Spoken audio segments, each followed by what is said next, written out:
A decorated soldier turned single father steps into the courtroom to defend a powerful woman accused of crimes she swears she didn't commit. The town calls her guilty. The system wants her silenced, but this veteran refuses to back down. At first, it's just about justice. But soon, whispers spread. He's not just protecting her in court. He's risking his name, his family, even his freedom. And when shocking evidence points to a darker betrayal inside her company, the case explodes into something far bigger than either of them imagined. Now, with the town divided and enemies closing in, one question burns. Will protecting her save them both or destroy everything he has left? Before we get into the story, comment below where in the world you are watching from today. The late summer evening wrapped the lakeside hotel in golden light, casting long shadows across its manicured lawn. Elena Park stood at the podium, her navy silk dress catching the warm glow from crystal chandeliers overhead. Her fingers traced the edge of her note cards as she addressed the crowd gathered for Fairpoint Biotech's annual charity gala. "When I first came to River's Edge," Elena said, her voice steady despite the lingering unease she always felt at these events, "many wondered if a big corporation could truly be part of this community. Tonight, as I look around this room and see familiar faces from Main Street to the church food pantry, I know we've begun to build those bridges together." She paused, offering a gentle smile to Ruthie Mae Thompson in the front row, who had been one of the first to welcome her at First Methodist.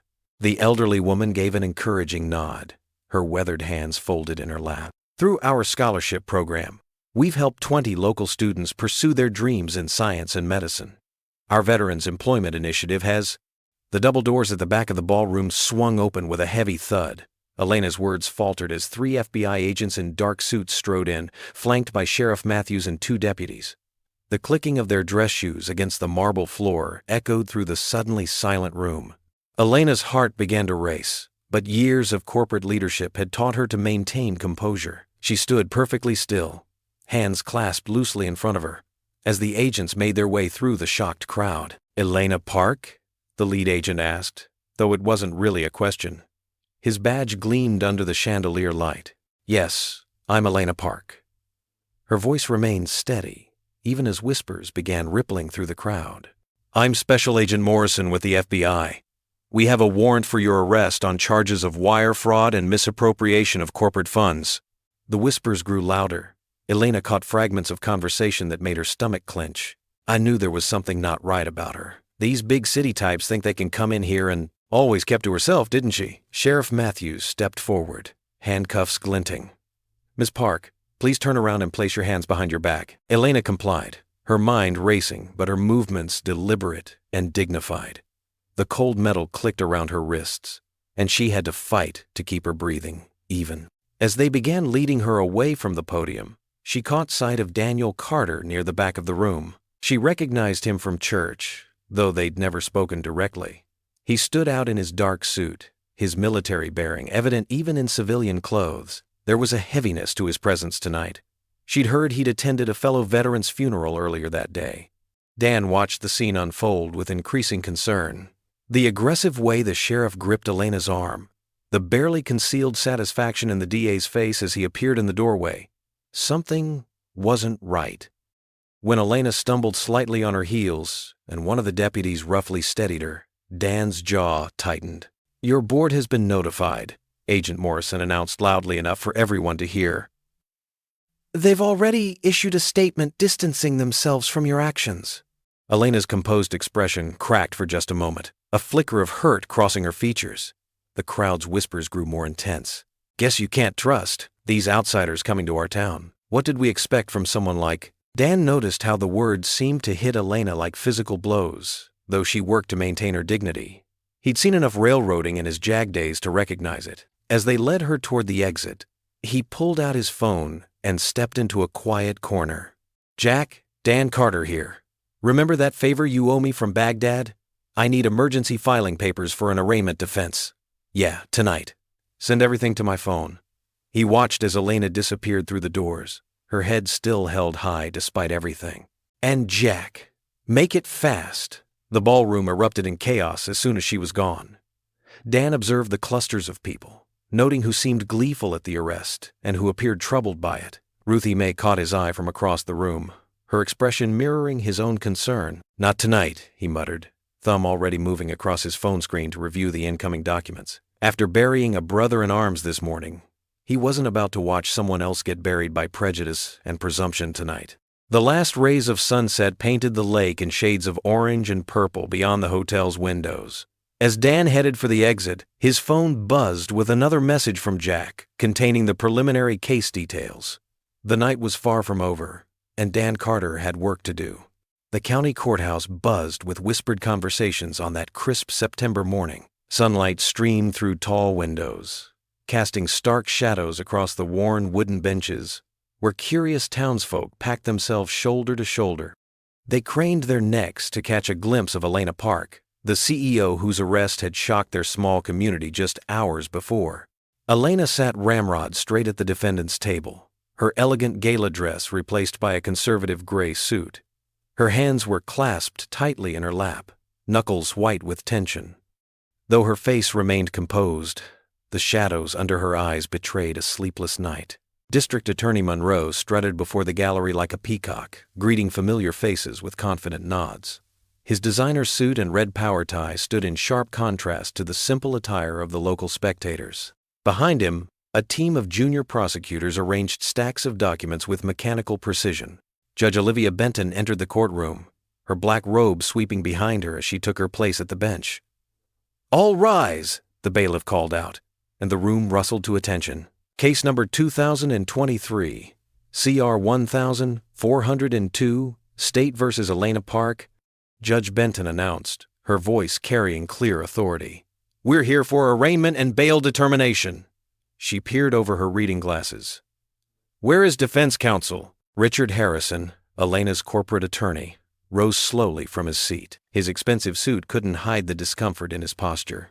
"Your Honor, I regret to inform the court that I must withdraw as counsel for Miss Park." A murmur rippled through the gallery. Elena's shoulders tensed visibly. "Explain yourself, Mr. Harrison," Judge Benton demanded, her tone sharp. "The Board of Directors has indicated potential conflicts of interest, Your Honor. Given the sensitive nature of the charges and the company's position, I cannot effectively represent Miss Park while maintaining my ethical obligations." Judge Benton's frown deepened. "Miss Park, do you have alternative counsel arranged?" Elena stood, her voice quiet but steady. "No, Your Honor. I was only informed of this development 20 minutes ago." "Convenient timing," Judge Benton remarked dryly, casting a disapproving glance at Harrison. "The court will need to appoint—" "I'll represent her, Your Honor." The words cut through the courtroom silence. Heads turned as Daniel Carter rose from his seat in the gallery. His army tie, worn in honor of yesterday's funeral, stood out against his simple charcoal suit. His combat boots, polished to a military shine, echoed against the floor as he walked forward. "Mr. Carter," Judge Benton said, recognition crossing her face, "it's been some time since you've appeared in my courtroom." She studied him carefully. "Are you certain about this?" "Yes, Your Honor." Dan's voice carried the same steady authority it had in JAG courtrooms overseas. "I've reviewed the charging documents. I'm prepared to proceed pro bono for this hearing."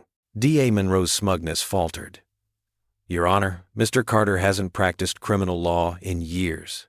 Surely in a case of this magnitude, Mr. Carter's JAG experience more than qualifies him." Judge Benton cut in. "Ms. Park, do you accept Mr. Carter's offer of representation?" Elena studied Dan's face, searching for any hint of ulterior motive. Finding only steady resolve, she nodded. "Yes, Your Honor, I do." "Very well." Judge Benton gestured to the defendant's table. "Mr. Carter, you may proceed." Dan moved to Elena's side, pulling out a small notebook as he sat. "Your Honor, the defense moves for reasonable bail. Ms. Park has deep ties to this community through her charitable work. She poses no flight risk." "Objection!" Monroe shot to his feet. "The defendant controls substantial resources. The evidence shows she's been stealing from this community for years. The state requests remand. Your evidence appears to be primarily based on a single spreadsheet, Mr. Monroe." Dan replied, his voice level but challenging. "A spreadsheet whose metadata shows serious inconsistencies." Monroe blinked. "I'm not sure what defense counsel is implying." "I'm not implying anything." Dan pulled out a sheet of paper. I'm stating directly that the timestamp data in your key evidence doesn't match the server logs. The document appears to have been modified after the fact. Judge Benton leaned forward. Mr. Monroe, the DA fumbled through his papers.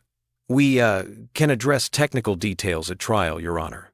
The point, Dan interrupted, is that you're asking to jail a respected community leader based on questionable evidence.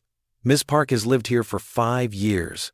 She's on the hospital board. She volunteers at the church food pantry every Wednesday. She's not going anywhere. Judge Benton considered for a long moment, then nodded. I'm setting bail at $50,000, with standard conditions including surrender of passport. Her gavel cracked against the wooden block. Next case. As the courtroom began to clear, Elena turned to Dan, her eyes bright with unshed tears. Why would you help me? She whispered. The question hung between them, heavy with meaning, but before Dan could respond, the bailiff approached to handle Elena's processing. Dan gathered his notes, knowing the real fight was just beginning. The late afternoon sun cast long shadows across Main Street as Dan's weathered blue pickup truck rumbled away from the courthouse. Elena Park sat in the passenger seat, her shoulders rigid, hands folded precisely in her lap.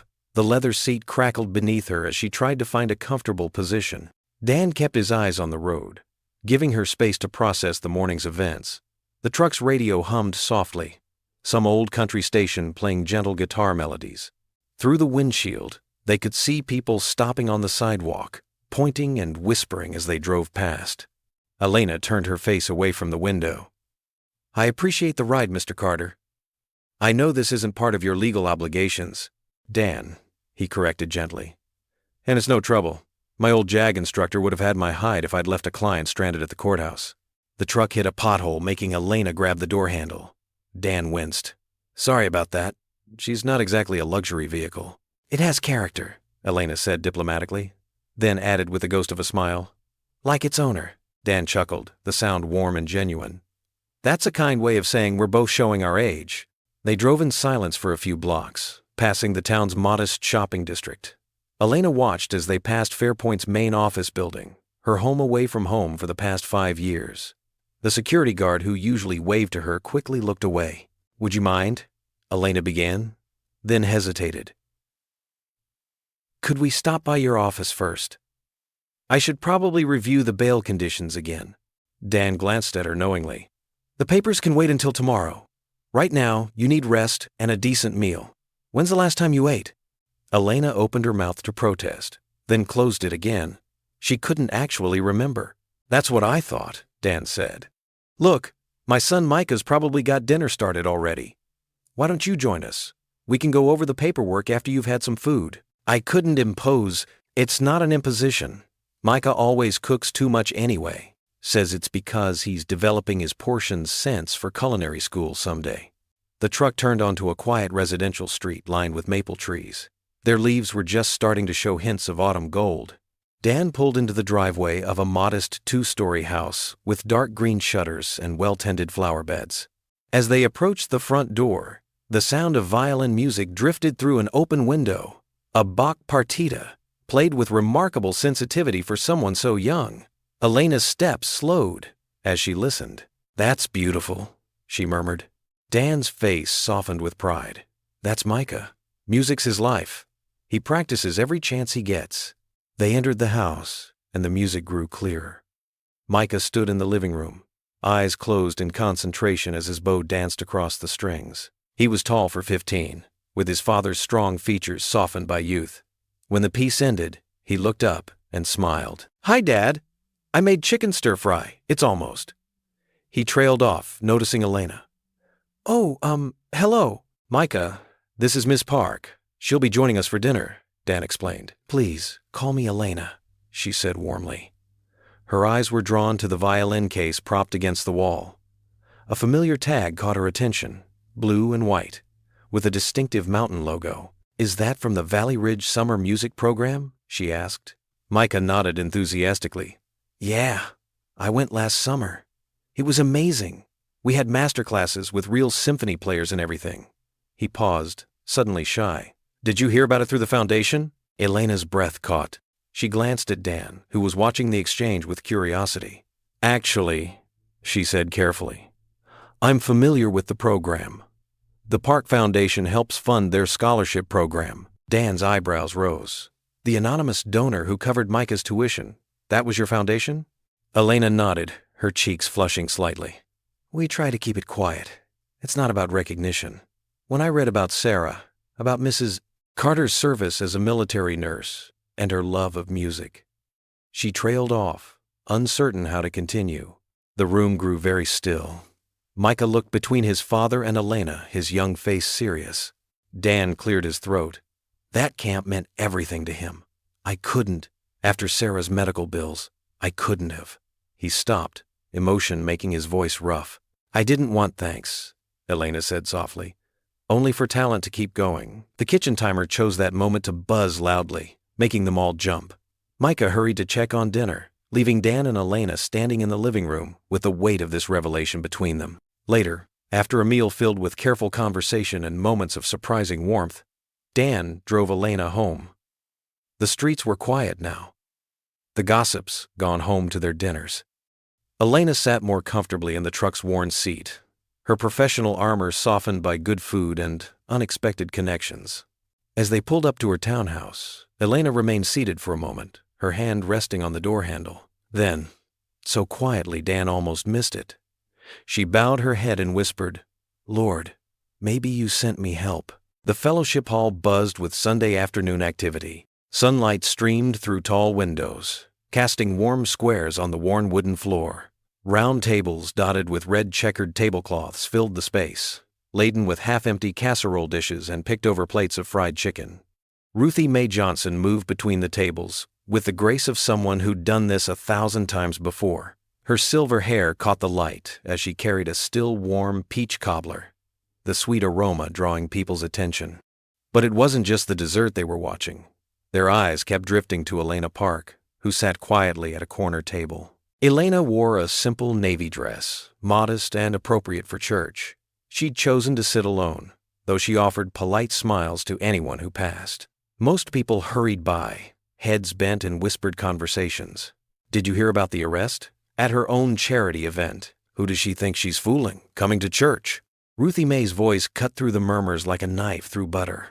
Now, if y'all have time to gossip, you have time to help clear these plates. Her words, though gentle, carried authority that made several people suddenly very interested in cleaning up. Dan Carter sat at a table near the kitchen, watching it all unfold while helping Micah load his plate with seconds. The boy had played violin during the service that morning, and performing always made him hungry. Ruthie Mae made her way to their table, setting down the cobbler. Daniel Carter, you look like you could use some sweetness in your life. She served him a generous portion, then lowered her voice. You know, that boy of yours wouldn't have made it to music camp last summer if it weren't for a certain foundation scholarship program. Dan's fork paused halfway to his mouth. What do you mean? The anonymous donor who covered Micah's tuition. Ruthie Mae's eyes flickered meaningfully toward Elena. Not so anonymous to those who know where to look. That woman's foundation has been quietly helping folks around here for years. Dan set his fork down, studying Elena across the room. She sat with perfect posture, but he could see the tension in her shoulders, the way she held herself apart from everyone else. It reminded him of how he'd felt after coming home from deployment, present but isolated. Micah, why don't you help Mrs. Peterson wrap up those leftovers? Ruthie Mae suggested. The boy nodded and headed off, violin case bumping gently against his leg as he walked. Once Micah was out of earshot, Ruthie Mae continued. Elena's foundation specifically looks for children of service members. Your Sarah's name came up in their research. Her medical service overseas, her work at the VA before she passed. She patted Dan's hand. That woman saw a need and filled it. No fanfare required. Dan pushed back from the table, his chair scraping softly against the floor. He walked over to Elena's table, pulling out a chair. Mind if I join you? Elena looked up, surprise flickering across her face. Please. I just learned something interesting about Micah's music camp last summer, he said quietly. A faint blush colored Elena's cheeks. Mr. Carter, Dan, he corrected gently. Dan. She smoothed her napkin, a nervous gesture. I hope you don't think I overstepped. When I read about your wife's service, her dedication to helping wounded veterans, I wanted to honor that somehow. The foundation always looks for ways to support military families, and when Micah's application came across my desk, she trailed off, looking uncertain. Why didn't you say anything before? Elena met his eyes. It wasn't about recognition. I read about how Sarah believed in healing through music, how she used to play for patients at the VA. When I saw Micah's application, saw his talent, it felt right. The foundation's work isn't about me. It's about continuing legacies like Sarah's. Dan felt something shift in his chest, a loosening of grief's tight grip. Thank you, he said simply. Elena nodded, understanding in her eyes. They sat in comfortable silence for a moment, the afternoon sun warming their shoulders. I should help clean up, Elena said finally, rising from her chair. Dan watched as she moved to the kitchen area, gathering dishes with careful efficiency. She fell into an easy rhythm with the other volunteers, and soon he heard her humming softly as she worked, Amazing Grace, the same hymn the congregation had sung that morning. The sound caught him off guard. It wasn't the polished voice of a CEO, but something more genuine, a simple expression of faith that reminded him of Sarah's own quiet devotion. He watched Elena stack plates and wipe tables, her designer dress protected by one of Ruthie May's floral aprons, and saw for the first time not just a client in need of defense, but a woman of surprising depth and grace. The clock on Dan's study wall ticked past midnight, its soft rhythm nearly lost under the whir of laptop fans and rustling papers. Yellow lamplight cast long shadows across stacks of legal documents, spreadsheets, and hastily scribbled notes that covered every inch of his old oak desk. Dan rubbed his tired eyes, the words starting to blur together on the screen. Behind him, Micah had fallen asleep on the leather armchair, his sketchbook still open on his lap.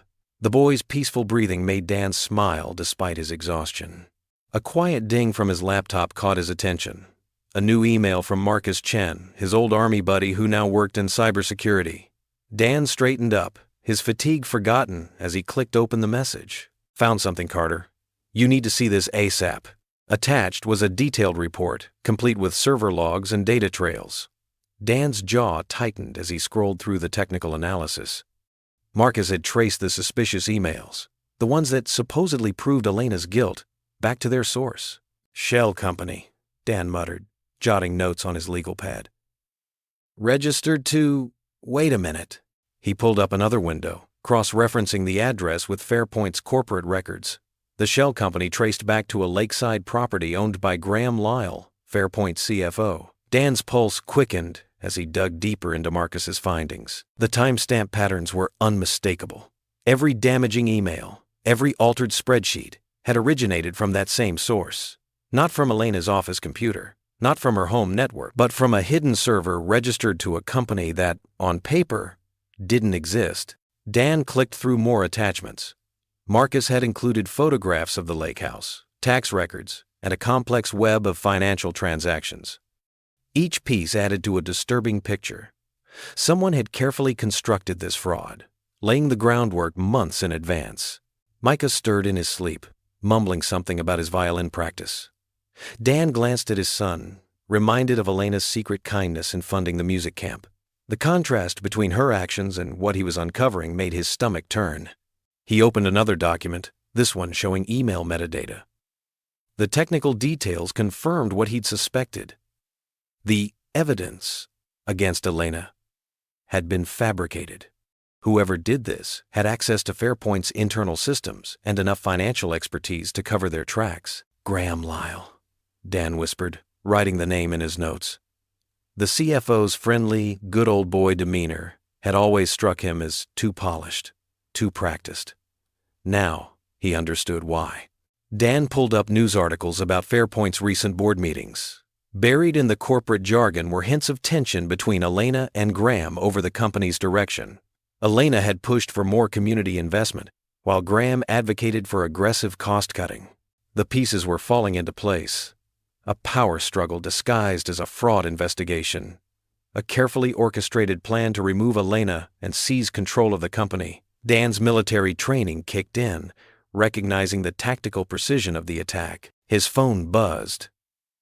Another message from Marcus. Found more, buddy.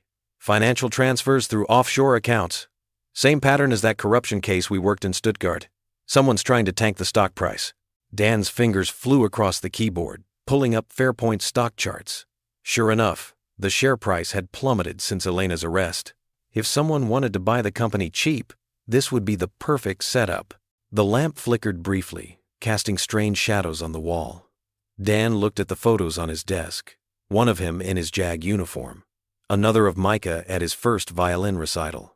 Next to them sat Elena's case file, her corporate headshot showing the same quiet determination he'd seen in court. Micah shifted again in the chair, his sketchbook sliding to the floor. Dan caught it before it fell, careful not to wake him. The open page showed a half-finished drawing of Elena at the church potluck, her expression peaceful as she helped serve meals to elderly residents. Running his hands through his graying hair, Dan turned back to the evidence spread before him. This wasn't just about defending Elena anymore. Someone had orchestrated an elaborate scheme to destroy her reputation and steal her company, using prejudice and small-town suspicions as weapons. He began organizing the documents into clear categories: financial evidence, email trails, property records. Each piece would need to be carefully presented in court, building an airtight case that exposed the real fraud. The clock struck 1, its chime echoing in the quiet house. Dan leaned back in his chair, his shoulders heavy with the weight of what he'd discovered. "This isn't just a trial," he whispered, staring at the wall of evidence before him. "It's a setup." Monday morning brought a chill that had nothing to do with the weather. The courthouse steps gleamed under the bright autumn sun, but shadows seemed to gather in every corner as reporters huddled around District Attorney Clay Monroe. Monroe stood tall in his perfectly pressed navy suit, his silver hair catching the light. His practiced smile didn't reach his eyes as he gripped the podium with manicured hands. Camera shutters clicked rapidly, microphones thrust forward like eager birds waiting for crumbs. After careful review of new evidence, Monroe announced, his voice carrying across the courthouse steps, "My office is pursuing additional charges against Elena Park, including wire fraud and criminal conspiracy." He paused for effect, letting the whispers ripple through the crowd. "The scope of corporate corruption at Fairpoint Industries appears far more extensive than initially suspected." The reporters scribbled frantically in their notepads. Monroe's smile widened slightly as he continued, "We're also concerned about certain irregularities in Ms. Park's defense." His tone shifted, becoming almost paternalistic. "While we respect everyone's right to counsel, the citizens of this community deserve to know about potential risks to our justice system." From her position at the back of the crowd, Elena felt her stomach clench. She knew what was coming next. "Sources close to the investigation have raised serious concerns about Daniel Carter's fitness to handle such a high-profile case," Monroe said, his voice dripping with false concern. "His documented history of post-traumatic stress disorder from his military service raises questions about his judgment and stability." Elena's hands balled into fists inside her coat pockets. She watched as Monroe expertly wielded innuendo like a weapon, each carefully chosen word designed to plant seeds of doubt. "As a community," Monroe continued, "we must consider whether someone struggling with such serious mental health issues should be entrusted with both a case of this magnitude and the care of a minor child." The gathered crowd murmured. Several reporters turned to scan the courthouse steps, probably hoping to catch sight of Dan or Micah. Elena noticed a few familiar faces from church among the onlookers, their expressions uncertain. Inside the courthouse, Dan sat in an empty conference room, his laptop open to a local news website streaming Monroe's press conference. His jaw tightened as he listened to Monroe's words, but his hands remained steady as he took notes. A soft knock at the door made him look up. Judge Benton's clerk stood there, holding a thick manila envelope. "Emergency filing from the DA's office," she said quietly, sympathy in her eyes as she handed it over. Dan nodded his thanks, already knowing what he'd find inside. More motions, more accusations, more attempts to force him off the case. He opened the envelope and began to read, methodically highlighting key passages with a yellow marker. The day crawled by in a blur of meetings and phone calls. Elena sat through depositions, her voice steady as she answered questions, but her mind kept drifting to Dan and Micah. Every time she blinked, she saw Monroe's smug face, heard his words about Dan's PTSD. This was her fault. She'd dragged a good man and his son into her mess, and now they were paying the price. The thought sat like lead in her stomach as she drove home that evening, the setting sun painting the sky in shades of orange and purple. At the Carter household, Dan stood at the kitchen counter, mechanically chopping vegetables for dinner. The steady thunk of the knife against the cutting board helped him focus, kept his mind from spinning out into dark places. The local news played quietly on the small TV in the corner, replaying clips from Monroe's press conference. Micah sat at the kitchen table, homework spread out before him, but his pencil hadn't moved in several minutes. "Dad?" he finally asked, his voice small. "Is what they're saying true? About you being unstable?" Dan set down the knife carefully, wiped his hands on a dish towel, and turned to face his son. Micah's face held the same serious expression his mother used to wear when tackling a difficult problem. "Come here, buddy," Dan said, pulling out a chair at the table. Micah moved to sit beside him, his math homework forgotten. "What they're saying about my PTSD, it's true that I have it," Dan began, choosing his words carefully. "It's something a lot of veterans deal with after serving. But having PTSD doesn't make me unstable or unfit to be your father." Micah nodded slowly. "I know that, Dad. I see you every day. You're the strongest person I know." Dan felt his throat tighten. He reached out and gripped Micah's hand across the table. "We fight this together," he said firmly. "Monroe can say what he wants, but he doesn't know our family. He doesn't know our truth." Across town, in her large, empty house, Elena sat alone at her dining room table. Her dinner, takeout from the local deli, sat mostly untouched before her. The evening news played on her tablet, Monroe's words echoing through the quiet space. She pushed her plate away and pressed her hands against her eyes. "He's risking everything for me," she whispered into the silence. The weight of that sacrifice pressed down on her shoulders, making it hard to breathe. The sound of her own voice in the empty room startled her. She looked around at the pristine kitchen, the carefully arranged furniture, all the trappings of success that suddenly felt hollow.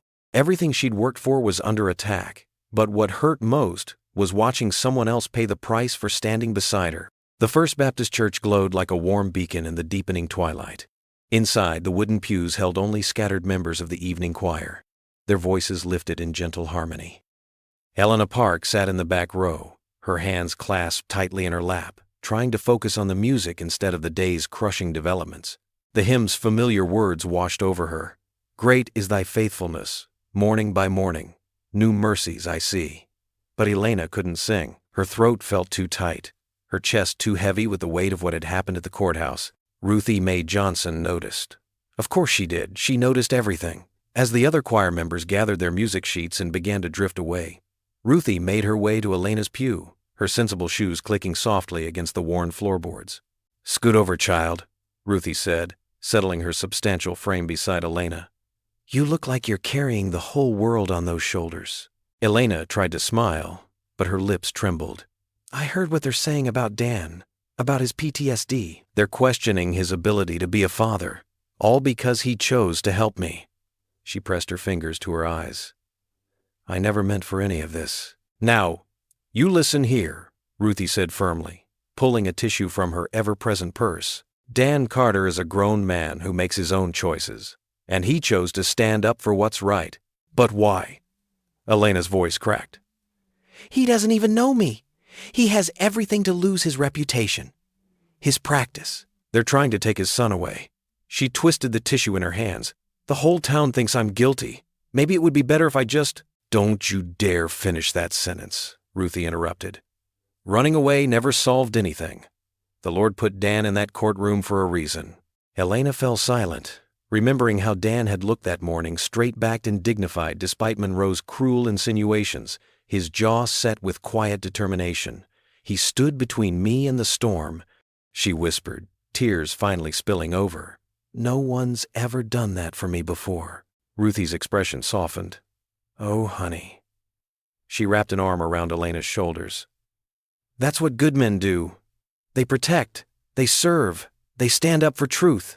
"I think," Elena hesitated, dabbing at her eyes, "I think I'm starting to feel something for him. And that terrifies me, because I can't. I shouldn't. Not now. Not with everything that's happening." "The heart doesn't always wait for convenient timing," Ruthie said wisely. "But you're right. You both need to focus on clearing your name first." Across town, in his modest home office, Dan Carter sat surrounded by stacks of legal documents. His son Micah had gone to bed an hour ago, but Dan couldn't rest. not with so much at stake. The local news website glowed on his computer screen. Monroe's accusations splashed across the headlines. Dan's hand drifted to his chest, where his dog tags lay hidden under his shirt, a reminder of both honor and pain. He pulled out a fresh legal pad and began writing, his pen moving with purpose. This wasn't just about Elena anymore. It was about justice, about standing against prejudice and corruption, about showing his son what it meant to do the right thing even when it cost you. The phone on his desk rang his old law partner, warning him to back away from the case. "Think about your practice, Dan. Think about Micah." "I am thinking about Micah," Dan replied quietly.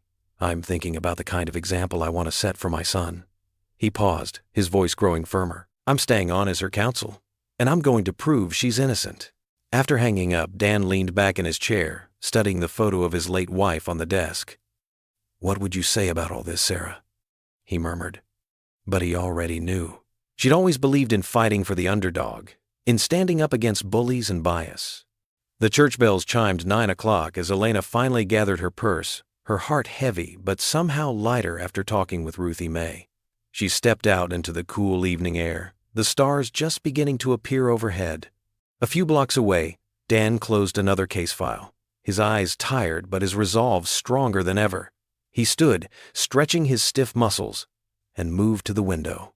The same stars shone down on him, silent witnesses to the commitments made that night, one in a quiet church pew, one in a paper-strewn office. Neither knew that the other was thinking of them at that exact moment. Neither could see the path ahead, but something had shifted, something as subtle yet significant as the changing of seasons. In their separate sanctuaries, they had each chosen to face whatever storms might come, bound together by trust, duty, and the first whispers of something deeper. The Morningstar Diner sparkled in the early sunlight, its chrome and glass facade a beacon for the breakfast crowd. Dan Carter sat alone in his usual booth, stirring his black coffee while snippets of conversation drifted around him like autumn leaves. "Can't believe Dan's defending her," muttered Bill Thompson from the counter. The retired postal worker hadn't bothered to lower his voice.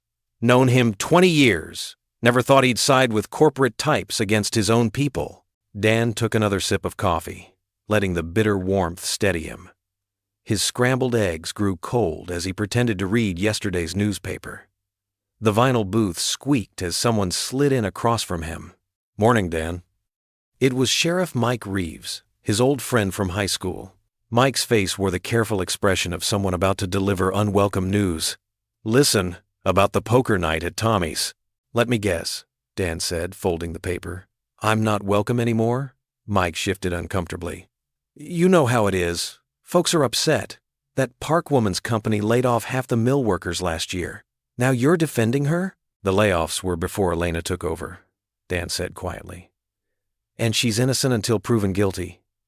You used to believe in that too, Mike." "Elena? Is it?"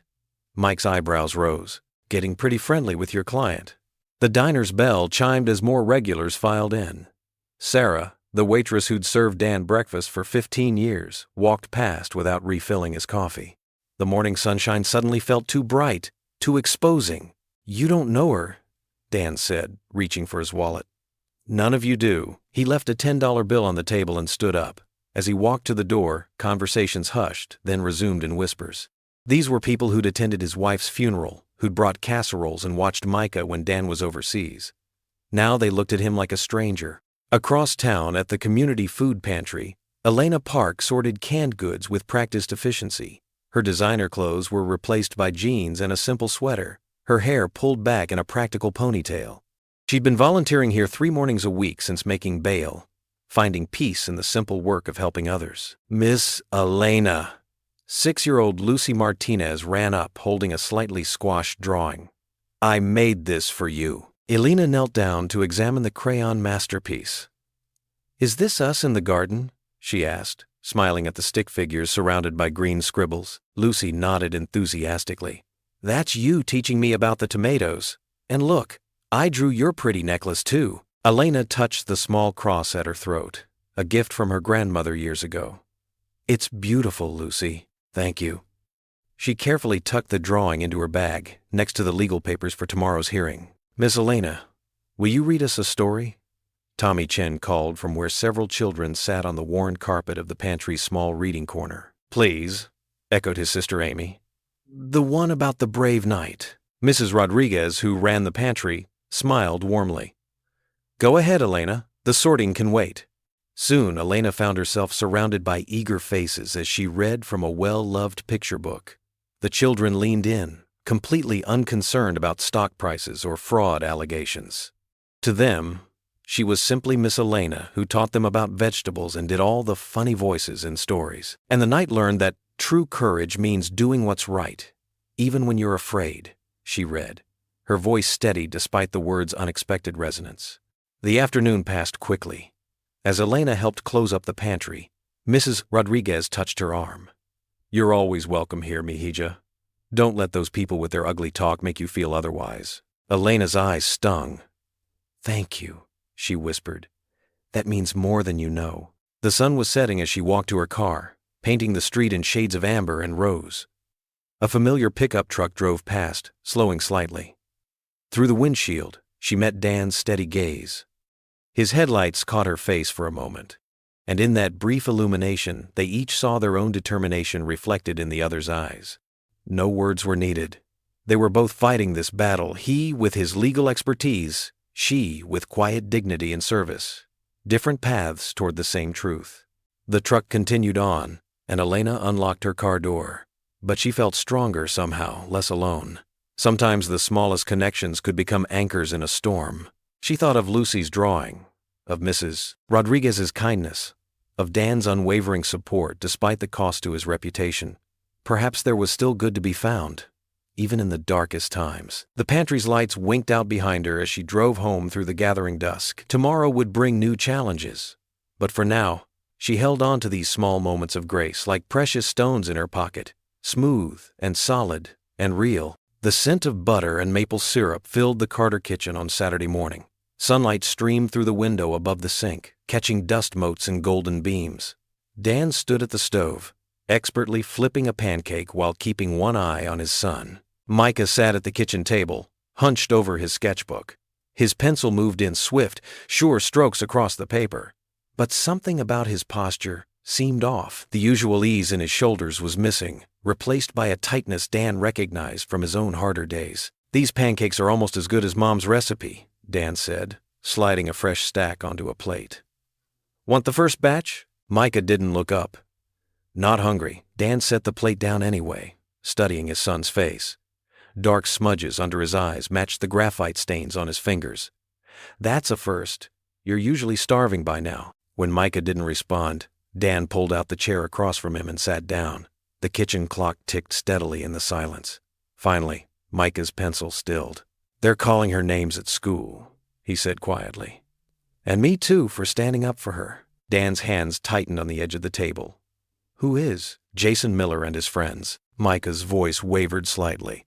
They said she's probably guilty because people like her always are."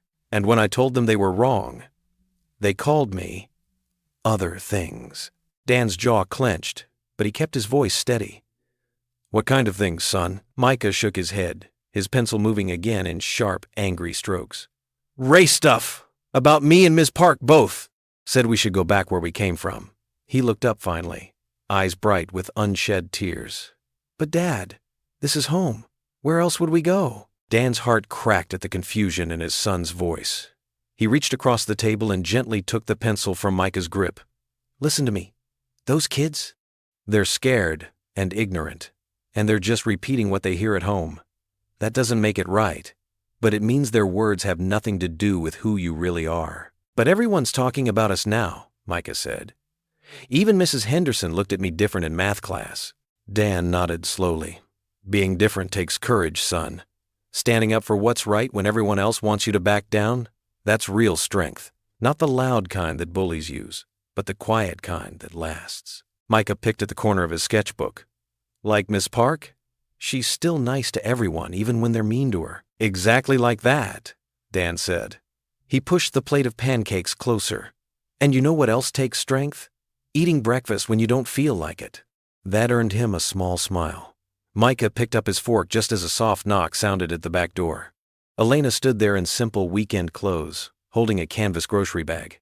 "I hope I'm not interrupting," she said, hesitating at the threshold. "I brought some Korean pears. They're in season." "Perfect timing," Dan said, pulling out another chair. "We've got extra pancakes." Elena set the bag down and took a seat, her movements careful as if she might disturb the air itself. But when she saw Micah's sketchbook, her face brightened. "Oh, are you working on something new?" Micah nodded shyly, turning the page toward her. It showed a detailed drawing of the town square, but with subtle changes. The harsh angles of buildings softened, flowers growing through cracks in the sidewalk, people of different backgrounds walking together. "It's how I wish things were," he explained. Elena leaned closer, studying the sketch with genuine interest. "This is beautiful, Micah. You've captured such hope here." She glanced at him. "I heard about what happened at school. Thank you for defending me." Color rose in Micah's cheeks. "It wasn't right, what they said." "No, it wasn't," Elena agreed. "But you showed real character by speaking up. That takes more courage than joining in with cruel words." Dan watched as his son straightened slightly, pride replacing some of the hurt in his expression. Elena continued pointing out details in the drawing, asking questions about his technique. The morning light seemed warmer somehow, filling the kitchen's empty corners. Micah picked up his pencil again, but this time with enthusiasm. "Would you like to see my other sketches?" "I'd love to," Elena said, accepting a fresh cup of coffee from Dan. The kitchen filled with quiet conversation as Micah showed Elena his art portfolio. Dan made more pancakes, listening to his son's voice grow animated as he explained each piece. For the first time since Sarah's passing, the house felt less like an echo chamber of grief and more like what it was meant to be, a home. The fellowship hall at First Baptist hummed with nervous energy as the sun set outside. Fluorescent lights buzzed overhead while Ruthie Mae Johnson directed a few teenagers in arranging metal folding chairs into a wide circle. The chairs scraped against the linoleum floor, echoing in the high-ceiling space. "A little wider there, Tommy," Ruthie Mae called out, gesturing with both hands. "We want everyone to see each other's faces proper. Like..." Elena Park stood in the doorway, clutching her leather portfolio like a shield. Her navy blazer and pencil skirt felt too formal among the casual Wednesday night crowd. But she hadn't had time to change after work. Her eyes darted around the room, counting the faces she recognized, and those who wouldn't meet her gaze. "Come on in, child," Ruthie Mae beckoned, patting a chair next to her. "The Lord's house welcomes everyone, CEO or not." Elena's heels clicked softly as she made her way to the chair. As she sat down, she noticed Dan Carter slip in through the side door, still in his court clothes. He gave her a slight nod before taking a seat across the circle. "Now then," Ruthie Mae announced, her voice carrying authority earned through decades of service. "We're here tonight to listen. Just listen. No judgments, no accusations. The Bible tells us to bear one another's burdens. And that's what we're going to do." The circle filled slowly. Elena recognized Sarah Martinez, whose daughter had received a STEM scholarship. The Anderson family filed in their teenager had gotten an internship at Fairpoint's lab last summer. More faces appeared. Parents, grandparents, young people. Some looked uncertain, others determined. "Who'd like to start?" Ruthie Mae asked, smoothing her floral dress over her knees. Silence stretched for a long moment. Then Sarah Martinez cleared her throat. "My Maria," she began, her voice wavering. "She always dreamed of being a scientist. But with my waitress salary." She paused, dabbing at her eyes. "That scholarship program Miss Park started, it wasn't just money. They gave her mentoring, lab time, everything she needed. Now, she's pre-med at State." Elena's throat tightened. She remembered signing off on that particular scholarship initiative, but she'd never met Maria personally. James Anderson stood up next, his weathered hands gripping his cap. "My boy Tommy here, he was heading down a rough path last year. That internship program? It gave him purpose, structure. Now he's talking about engineering school." He turned to Elena. "Ma'am, I judged you wrong at first. I'm sorry for that." One by one, stories spilled out into the circle. A grandmother told how the senior computer classes had connected her to her grandchildren across the country. A single father described how the Emergency Child Care Fund had kept him employed during a crisis. A teenager spoke about the music program that had given her confidence. Elena's vision blurred with tears. Each story hit her heart like a gentle wave, washing away weeks of doubt and fear. She had focused so much on spreadsheets and quarterly reports that she'd lost sight of the real impact, the human stories behind the numbers. Some faces in the circle remained stony, arms crossed in skepticism. But others began to soften, nodding in recognition as similar experiences were shared. "The thing is," a middle-aged woman said, rising slowly, "we're quick to believe the worst sometimes, especially about folks who seem different from us. But actions speak louder than rumors, don't they?" Murmurs of agreement rippled through the circle. Ruthie Mae squeezed Elena's hand discreetly. As the meeting wound down, people lingered in small groups, talking quietly. The atmosphere had shifted from tension to something warmer, more hopeful. Not everyone was convinced, but seeds of understanding had been planted. Elena found herself drawn to the far wall, where a tall, stained-glass window depicted the Good Shepherd. The setting sun streamed through the colored panes, casting rainbow shadows across the floor. She stood there, letting the peace of the moment wash over her. From across the room, Dan watched her silhouette against the illuminated glass. The light seemed to form a gentle halo around her, softening her professional armor into something more vulnerable and real. His heart stirred with an emotion he wasn't quite ready to name. The morning sun streamed through the tall courthouse windows, casting long shadows across the worn wooden benches. Elena sat rigidly in her chair at the defense table, her hands clasped tightly in her lap. Her charcoal gray suit seemed to absorb the tension in the air. Dan Carter stood beside her, his weathered leather briefcase open on the table, documents arranged with military precision. District Attorney Clay Monroe strutted to the center of the courtroom, holding up a thick stack of spreadsheets with dramatic flair. "Your Honor, these financial records clearly show systematic fraud orchestrated by the defendant."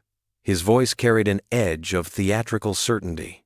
Judge Olivia Benton peered over her reading glasses. "Proceed with your witness, Mr. Monroe." The DA's forensic accountant, a thin man with wire-rimmed glasses, took the stand.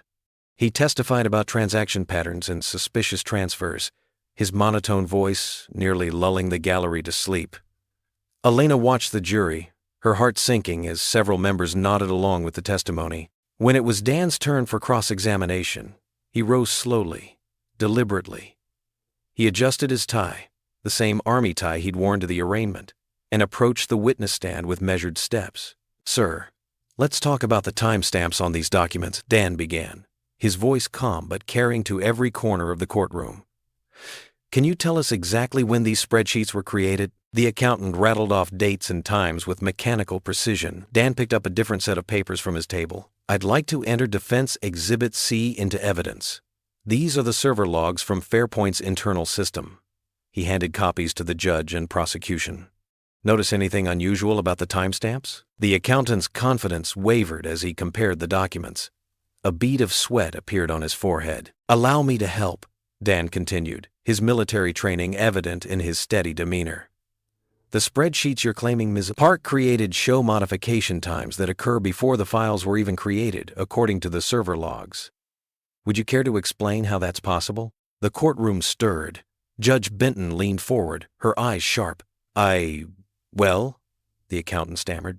"Furthermore," Dan pressed on, "these server logs show that the files in question were accessed from an IP address that doesn't match Ms. Park's office computer or home network. In fact," he paused for effect, "this IP address traces back to a location near Lake Morrison. Are you familiar with that area?" The accountant's face paled. Several jurors started taking notes. Monroe jumped to his feet. "Objection, Your Honor. This line of questioning goes directly to the authenticity of your primary evidence, Mr. Monroe," Judge Benton interrupted. "Overruled." She fixed the DA with a stern look. "And I'd like to see you both in my chambers after this witness." Dan continued his methodical dismantling of the evidence. With each question, Elena felt the weight on her shoulders lighten slightly. She watched him work, admiring how he maintained his composure while systematically exposing the holes in the prosecution's case. "One final question," Dan said, standing directly before the witness. "Did you personally verify the authenticity of these documents before testifying to their accuracy today?" The accountant shifted uncomfortably. "I reviewed what was provided to me. But did you verify their authenticity?" "No," the accountant admitted quietly. "No further questions, Your Honor." Judge Benton's voice cut through the murmuring gallery. "Mr. Monroe, I expect a full explanation for these discrepancies." This court does not look kindly on potentially tampered evidence." Her gavel crack echoed through the chamber. "We'll reconvene tomorrow morning." As the courtroom cleared, Elena remained seated, processing the dramatic shift in momentum. The same people who had whispered about her guilt now whispered about conspiracy and frame-ups. She watched Dan carefully packing his briefcase, his movements precise and efficient. Hours later, after meetings with reporters and phone calls to the board, Elena found Dan on the courthouse steps. Snow had started falling, delicate flurries dancing in the glow of the street lamps. Her heels clicked on the stone steps as she approached him. Dan turned at the sound, his breath visible in the cold air. The snow caught in his silver-streaked hair, and his eyes were tired but kind. "I don't know how to thank you," Elena said softly, pulling her wool coat tighter against the chill. "You don't need to," Dan replied, his voice gentle. Elena moved closer, the snowflakes melting on her cheeks like tears. "You make me feel safe," she whispered, the words carrying all the weight of her gratitude and something more. The morning sun painted golden squares on the church pantry's linoleum floor as Elena arranged cans of green beans in neat rows. The familiar scent of coffee wafted from the fellowship hall where early volunteers gathered. She smoothed her simple cotton shirt, so different from her usual silk blouses, and smiled at how natural it felt now. The pantry door creaked open, and Elena looked up to find Dan and Micah Carter stepping in, both wearing faded jeans and matching gray t-shirts. "Good morning," Dan said, his voice warm. "Ruthie Mae mentioned you could use some extra hands today." Elena's heart lifted at the sight of them. "That would be wonderful. These boxes won't sort themselves." Micah immediately gravitated toward a tower of cereal boxes. "I can organize these by type," he offered, already starting to separate the colorful cardboard containers. "Perfect," Elena said, watching the teenager work with careful precision. "Like father, like son." Dan rolled up his sleeves and picked up a box of canned goods. "Where do you want these?" "The bottom shelves," Elena directed. "They're too heavy for the top." They fell into an easy rhythm, working side by side in comfortable silence. The morning light grew stronger, filling the small space with warmth. Occasionally, their hands would brush as they passed items back and forth, each touch sending a small flutter through Elena's chest. Micah hummed softly as he worked, a melody Elena recognized from his violin practice. The sound made the simple task feel almost sacred. "Watch out," Dan called suddenly as a can slipped from Elena's grasp. It rolled across the floor, followed by another that Micah fumbled trying to catch it. The cans ping-ponged between their feet like wayward bowling balls. Elena couldn't help it, she laughed. The sound surprised her, bright and genuine. Micah joined in, his eyes crinkling with mirth as he chased the runaway cans. "Some crack legal team we are," Dan chuckled, bending to retrieve a corn can that had rolled under the shelf. "Can't even keep our evidence in order. Objection, Your Honor." Elena played along, fighting back giggles. "These cans are clearly attempting to escape jurisdiction." Micah snorted, nearly dropping another can. "Motion to contain the defendants?" Their laughter echoed off the pantry walls, mingling with the dust motes dancing in the sunbeams. For a moment, Elena forgot about court dates and accusations. She forgot about board meetings and betrayals. Here, in this simple space with these two wonderful people, she felt lighter than she had in weeks. They worked through the morning, transforming the cluttered pantry into organized sections. Micah proudly showed off his cereal rainbow, arranged by color. Dan used his height advantage to reach the awkward corner shelf that had been neglected for months. Elena documented everything in the inventory notebook, her precise handwriting filling page after page. When Ruthie Mae poked her head in around noon, she found them sitting on overturned milk crates, sharing bottles of water, and comparing notes on their progress. "My goodness," Ruthie Mae exclaimed, surveying their work. "I haven't seen this pantry so organized since. Well, ever. You three make quite a team."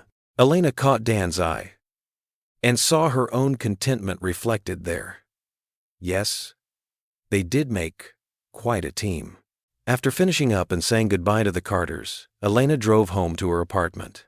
The evening light was soft and golden, casting long shadows across her small kitchen. She filled her sink with warm, soapy water and began washing her dinner dishes, just a plate and a cup. So different from the elaborate place settings of her previous life. As she worked, she found herself humming the tune Micah had been singing earlier. The melody floated through her kitchen, making the space feel warmer somehow, more lived in. She looked around at her sparse furnishings, the small table by the window, the potted herbs Dan had suggested she grow, Micah's sketch of the church taped to her refrigerator. For the first time since moving in, the apartment didn't feel like a temporary stop. The walls seemed to hold the echoes of today's laughter, the simple joy of shared work and easy companionship. Elena dried her hands and touched the sketch gently, tracing the careful pencil lines. This place wasn't just somewhere to sleep anymore. Somehow, without her noticing, it had become home. The fellowship hall hummed with life as sunlight streamed through tall windows, casting warm patches on the checkered tablecloths. Children darted between tables while their parents chatted over half-empty plates of Dorothy Miller's famous fried chicken and May Walker's potato salad. The aroma of fresh coffee and sweet tea mingled with the lingering scents of dozens of home-cooked dishes. Elena stood near the dessert table, carefully wrapping leftover slices of her first attempt at apple pie. She'd followed Ruthie Mae's recipe exactly, nervous about contributing to the potluck, but the empty pie tin suggested success. "Your pie was delicious," Dan said, appearing beside her with a stack of dirty plates. Micah had 2 pieces. Elena felt her cheeks warm. "Really? I was worried it wouldn't turn out right. Are you kidding? It was perfect." Dan's eyes crinkled at the corners when he smiled. "Though I might be biased, apple's my favorite." "I'll remember that," Elena said softly, then quickly added, "For the next church potluck, I mean." They moved together toward the kitchen, where several volunteers were already tackling the mountain of dishes. Steam rose from the industrial sinks, and the clatter of plates and silverware provided a steady rhythm to their work. Elena rolled up her sleeves and plunged her hands into the warm, soapy water. Dan grabbed a dish towel and positioned himself beside her, ready to dry. They fell into an easy rhythm. Wash, rinse, dry, stack. "You don't have to help," Elena said, passing him a cleaned plate. "I'm sure you have better things to do on a Sunday afternoon." "Nothing better comes to mind," Dan replied, his voice quiet enough that only she could hear. They worked in comfortable silence, shoulders occasionally brushing as they moved in the confined space. When Elena handed Dan a serving spoon, their fingers touched beneath the soap bubbles. Both froze for a moment, that simple contact sending a current through them. Elena's breath caught in her throat, and she saw Dan's hands still on the dish towel. Someone dropped a pen in the background, breaking the spell. They both jumped slightly, then shared a sheepish smile before returning to their tasks. "Miss Elena," Micah called from across the kitchen, "can you help me carry these containers to the pantry?" "Of course," she answered, grateful for the interruption. She dried her hands on her apron, careful not to meet Dan's eyes. As the afternoon wound down, the fellowship hall gradually emptied. Parents collected their children.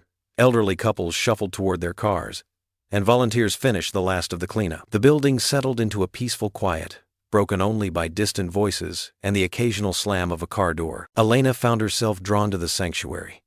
The setting sun filtered through stained glass, painting rainbow patterns across the empty pews. Her heels clicked softly on the wooden floor as she made her way to the front. She heard footsteps behind her and knew without turning that it was Dan. He moved quietly for such a tall man, coming to stand beside her near the altar rail. "Do you mind if I join you?" he asked. Elena shook her head. "I was just about to pray." Together, they knelt at the rail. The familiar scent of wood polish and old hymnals wrapped around them like a comfort.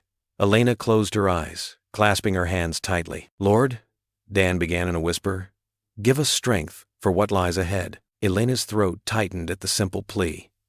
"And wisdom to know the right path," she added softly. They prayed in silence then, each lost in their own thoughts but somehow connected in the quiet moment. The weight of recent events, the arrest, the accusations, the community's judgment, seemed lighter here in the peaceful sanctuary. A floorboard creaked behind them, and Elena opened her eyes to see Ruthie Mae standing in the doorway. The older woman's face held a gentle understanding as she watched them, her Bible tucked under one arm. She made no move to interrupt, simply stood as a silent guardian of their private moment. Dan and Elena remained kneeling, neither quite ready to break the spell of peace they'd found. Their shoulders barely touched, but Elena could feel the solid strength of him beside her. In that moment, she felt safer than she had in weeks. Sunlight continued to paint its colored patterns across the floor, and somewhere in the distance, a church bell tolled the hour. Still, they lingered in the sanctuary, two souls finding solace in prayer and each other's presence, while Ruthie Mae kept her quiet vigil by the door. The moment stretched like honey, sweet and slow, as the sanctuary held them in its embrace. Here, they weren't the accused CEO and her lawyer defender. They were simply two people seeking guidance, finding unexpected comfort in shared faith and silent understanding. The late summer evening painted the sky in soft oranges and purples as families gathered around the crackling bonfire at Lake Thompson. Sparks danced upward like fireflies, disappearing into the darkening sky. The sweet scent of burning wood mixed with the sugary aroma of toasting marshmallows, while guitar music floated on the gentle breeze. Elena sat on a weathered log, watching children chase each other with sticky fingers and chocolate-smeared grins. Just hours ago, she'd been in the stifling courtroom, heart-pounding as Jessica Martinez, a junior accountant from Fairpoint, took the stand. Now, surrounded by warmth and laughter, it felt like a different world entirely. "Here," Dan said, handing her a perfectly toasted marshmallow. "Golden brown, not charred, the proper way." "Thank you." Elena smiled, accepting the treat. Her fingers trembled slightly as they brushed his. The day's events still felt surreal. Jessica's testimony had changed everything. The young accountant's voice had quivered, but remained steady, as she described finding Graham's private email drafts labeled community care, a deliberate attempt to frame Elena by mimicking her charitable foundation's name. The courtroom had fallen silent, then erupted in whispers as understanding dawned on every face. Now, watching the townspeople mill about the bonfire, Elena noticed the difference. Gone were the suspicious glances and worried whispers. Instead, Mrs. Thompson from the bakery had pressed a paper plate of cookies into her hands earlier, saying, "We should have known better, dear." Even old Mr. Jenkins, who'd once crossed the street to avoid her, had tipped his hat in greeting. "Mom would have liked you," Micah said quietly, settling beside Elena on the log. He held his sketchbook close to his chest, fingers drumming nervously against its worn cover. Elena's heart squeezed at his words. "I wish I could have met her. She always said art shows the truth about people." Micah opened his sketchbook carefully. "That's why I started drawing more after she died. To remember the truth about things." Dan watched his son with gentle eyes, pride and pain mingling in his expression. Around them, other families continued their celebration, teenagers tossing a frisbee in the fading light, younger children competing to create the perfect s'more, parents sharing stories and laughter. "I made this for you," Micah said, carefully tearing a page from his sketchbook. He handed it to Elena with slightly trembling fingers. Elena gasped softly as she studied the drawing. Micah had captured her in a moment of pure joy. She was laughing with the children at the church food pantry, her usually carefully maintained expression transformed by genuine delight. The sketch showed not the polished CEO, but the woman beneath, warm, caring, real. "This is how I see you," Micah explained, his voice quiet but sure. "Not like what they said in the papers or at school. This is the real you." Tears pricked at Elena's eyes as she traced the lines of the sketch with gentle fingers. In Micah's art, she recognized herself, not the outsider, not the accused, but simply Elena, a woman who had found unexpected belonging in this small town. "You have an amazing gift," she whispered, her voice thick with emotion.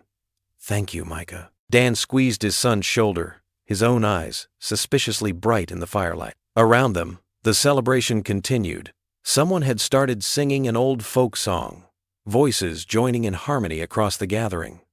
The flames cast dancing shadows on smiling faces, and the stars began to peek through the darkening sky. Elena hugged the sketch to her chest, feeling the paper crinkle slightly against her heart. "Family," she whispered, too softly for anyone else to hear. The word felt right, felt true, like a key fitting perfectly into a lock she hadn't known was there. More parents and children were gathering around the fire now, passing out marshmallows and chocolate bars. Ruthie Mae's voice carried across the crowd as she organized the s'more assembly line, making sure every child got their fair share. The flames painted everything in warm, golden light, turning ordinary moments into something magical. The crash of shattering glass jolted Dan awake. His heart hammered against his ribs as he bolted upright in bed. years of military training kicking in. The digital clock on his nightstand showed 3:17 a.m., its red numbers casting an eerie glow in the darkness. "Micah," he whispered, already moving. He grabbed the baseball bat from his closet and crept down the hallway to his son's room. Micah was sitting up in bed, eyes wide with fear. "Dad?" Micah's voice trembled. "Stay here. Lock the door." Dan's command was firm but gentle. He waited until he heard the click of the lock before moving toward the front of the house. Glass crunched under his bare feet as he entered the living room. The picture window was broken, shards scattered across the hardwood floor like jagged stars. Cold night air seeped through the hole, carrying the acrid smell of spray paint. Dan flipped on the porch light, and his breath caught in his throat. Cruel words blazed across his white siding in angry red paint. "Lear! Baby killer! Go back!" The bat slipped from his fingers, clattering against the floor. Those two words, "baby killer," hit him like a physical blow. Suddenly, he wasn't in his living room anymore. He was back in Afghanistan, kneeling beside his dying medic, Private Torres, who'd stepped on an IED while rushing to help a wounded child. The memory of Torres's last gasping breaths crashed over him like a wave. "Dad?" Micah's voice pulled him back. His son stood in the hallway, phone in hand. "I called the police." Dan forced himself to breathe, to push back the memories threatening to overwhelm him. "Good thinking, buddy." His voice sounded strange in his own ears. "Stay away from the glass." The next few hours passed in a blur of police reports and crime scene photos. Deputies swept the area, but found nothing. As dawn broke, Dan stood in his driveway, watching his son help the church maintenance man board up the broken window. The hateful words still screamed from his siding, impossible to ignore. His phone buzzed. A text from his paralegal. "Emergency hearing. 9 a.m. Monroe filed motion to disqualify." Dan's stomach clenched. He'd expected the DA to retaliate, but not like this, not so personally. The courtroom felt colder than usual that morning. Dan sat at the defense table, Elena beside him, as Clay Monroe strutted before Judge Benton with theatrical concern. "Your Honor," Monroe's voice dripped with false sincerity, "we have serious concerns about Mr. Carter's ability to maintain professional boundaries in this case." He held up an enlarged photograph. "This was taken at a church function last Sunday." Dan's jaw tightened as he recognized the moment. Him and Elena washing dishes after the potluck, their hands accidentally touching, both of them smiling. What should have been an innocent moment now felt tainted, twisted into something inappropriate. "Furthermore," Monroe continued, "Mr. Carter's documented PTSD raises questions about his stability.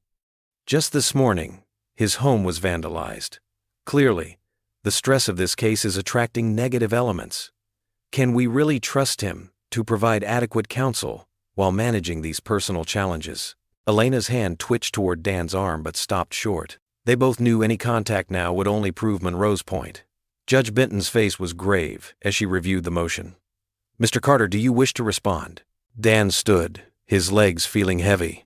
"Your Honor, I've maintained strict ethical boundaries throughout this case. Any interaction with Ms.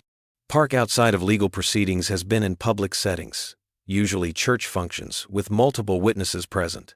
As for my PTSD diagnosis, I served my country honorably for 20 years.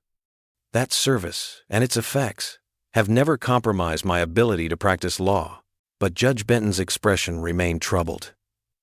"I take these allegations seriously, Mr. Carter. Until we can have a full hearing on this matter, I'm suspending you from representing Ms. Park." The words fell like stones in the quiet courtroom. Elena's sharp intake of breath beside him cut straight to his heart. "We'll reconvene in 1 week to review this matter fully," Judge Benton continued. "Ms. Park, you'll need to secure alternate counsel in the meantime." Dan barely registered the rest of the hearing. He walked Elena to her car afterward, maintaining a professional distance that felt like miles. "I'm so sorry," Elena whispered, her eyes bright with unshed tears. "This is all my fault." "No," Dan said firmly. "This is Monroe's fault, and whoever's pulling his strings." He wanted to say more, to comfort her somehow, but now every word felt dangerous. That evening, after Micah had gone to bed, Dan sat alone in his study. The hateful graffiti was still visible through his window, though neighbors had promised to help paint over it tomorrow. His wife's dog tags lay cool in his palm. Maria's tags which she'd insisted he keep after her passing. Am I failing them both? He whispered to the quiet room. The tags offered no answer, just the soft clink of metal against metal as his hands trembled. The baby killer taunt had ripped open old wounds, bringing back memories of Torres, of all the ones he couldn't save. And now he felt helpless again. Unable to protect Elena from Monroe's accusations, unable to shield Micah from the town's growing hostility. A photo of Maria sat on his desk, her smile frozen in time. She'd always known what to say when his doubts overwhelmed him. But now, facing the ruins of his careful boundaries between duty and heart, professional and personal, he had never felt more alone. Dan closed his fingers around the dog tags, the edges pressing into his palm. The vandal's message echoed in his mind, along with Monroe's accusations and Judge Benton's suspension. The weight of it all settled heavily on his shoulders as he sat in the darkness, questioning every choice that had led him here. Morning sunlight filtered through the courthouse windows, but it brought no warmth to courtroom 3. Dan stood before Judge Benton's bench, his shoulders straight despite the exhaustion etched on his face. Dark circles shadowed his eyes from a sleepless night spent boarding up windows and scrubbing paint. Judge Benton's expression was grave as she adjusted her reading glasses. Given the serious nature of these allegations and the evidence presented by the district attorney's office, I have no choice but to temporarily suspend Mr. Carter from representing Ms. Park until a full review can be conducted. The gavel's sharp crack echoed through the hushed courtroom. Dan felt the sound in his bones, like a door slamming shut. He turned to look at Elena, who sat rigid in her chair, her usually composed face pale with shock. Your Honor, Dan started, but Judge Benton raised her hand. My decision stands, Mr. Carter. A hearing will be scheduled for next week to review your status. Her voice softened slightly. I'm sorry, but we must maintain the integrity of these proceedings. As they filed out of the courtroom, Elena's phone buzzed. She read the message, her hands trembling. The board, she whispered. They're placing me on indefinite leave, effective immediately. They found an empty conference room. Elena sank into a chair, her professional facade crumbling. I'm so sorry, Dan. This is all my fault. Your reputation, your practice, your home. Her voice broke. Elena, don't... No, she cut him off, wiping at her eyes. You stood up for me when no one else would, and look what it's cost you. Maybe, she took a shaky breath, maybe you should withdraw completely. Protect yourself and Micah. Dan stared out the window at the town square below, where reporters were already gathering. The morning sun caught his wedding ring as he rubbed his temples. Maybe you're right, he said quietly. The drive home was silent. Dan's thoughts churned with memories of the vandalized house, the whispers around town, the threat to his custody of Micah. He pulled into the driveway, noticing how his son's bicycle lay abandoned by the garage. Micah hadn't ridden it since the bullying started. Inside, Micah sat at the kitchen table, sketching. He looked up as Dan entered, taking in his father's defeated expression.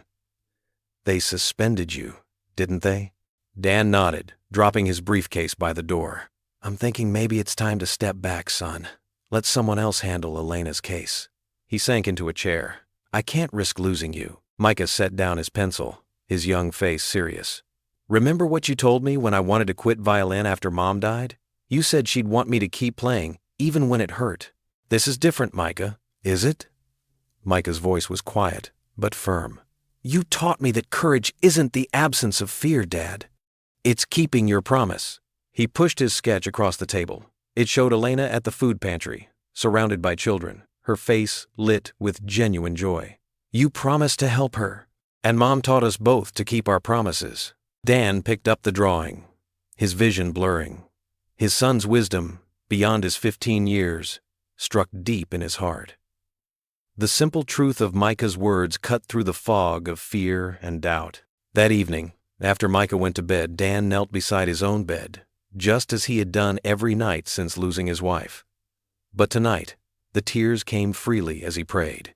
Lord, he whispered, his voice rough with emotion. I need clarity. I'm scared. Scared of failing Micah. Scared of failing Elena.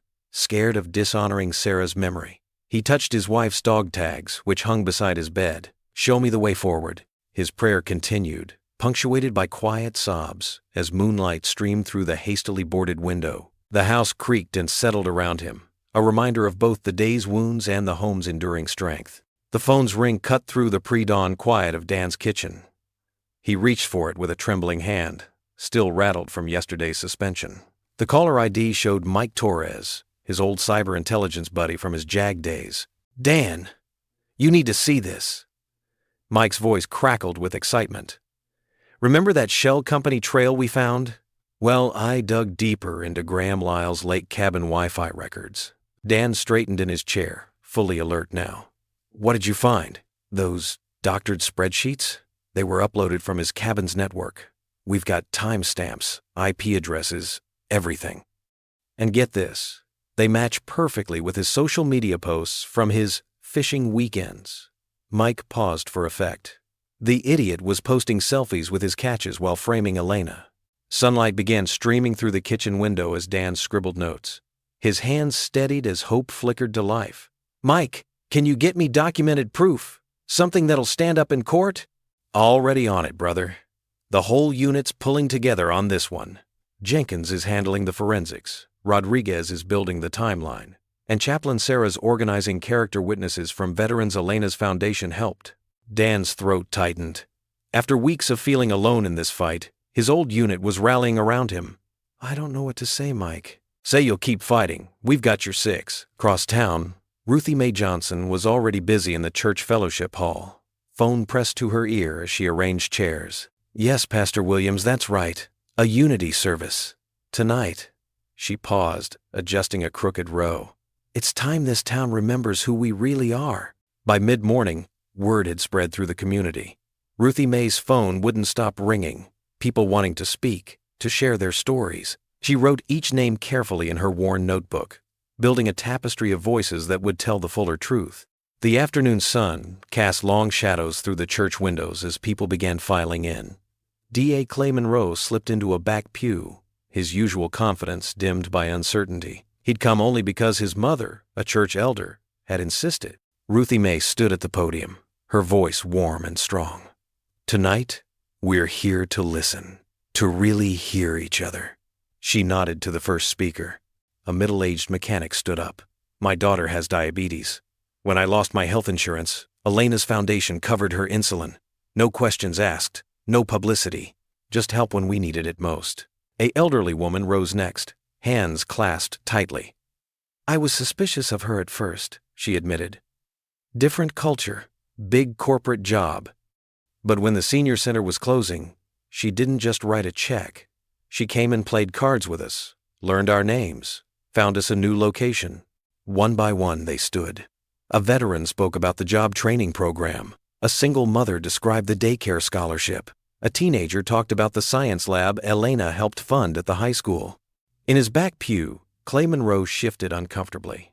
The faces and stories were harder to dismiss than spreadsheets and allegations.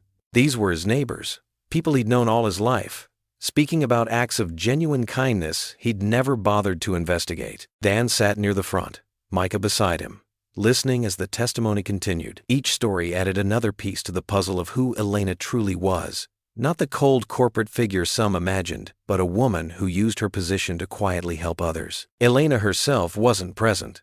She'd felt it wouldn't be appropriate, but her impact filled the room in the voices of those she'd helped, in the lives she'd touched without fanfare or recognition. As the service drew to a close, Ruthie Mae led them in Amazing Grace.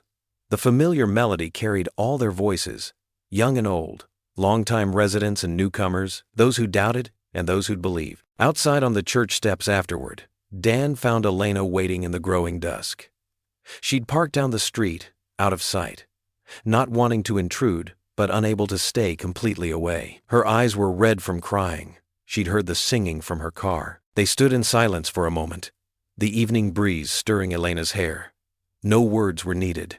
In their shared look was understanding, gratitude, and something deeper neither was ready to name. Hope, long dormant, bloomed in the space between them. The Unity service had done more than gather stories. It had reminded everyone that community meant seeing the whole person, not just headlines and accusations. For Elena, hearing her private acts of kindness spoken aloud had been healing. For Dan, watching his neighbors choose truth over suspicion had restored his faith in justice. Clay Monroe's car pulled away from the church, brake lights glowing briefly in the twilight. The DA's face was troubled, thoughtful. The simple narratives he'd built his case on had grown more complex, more human. Behind them, Ruthie Mae watched from the doorway, her heart full.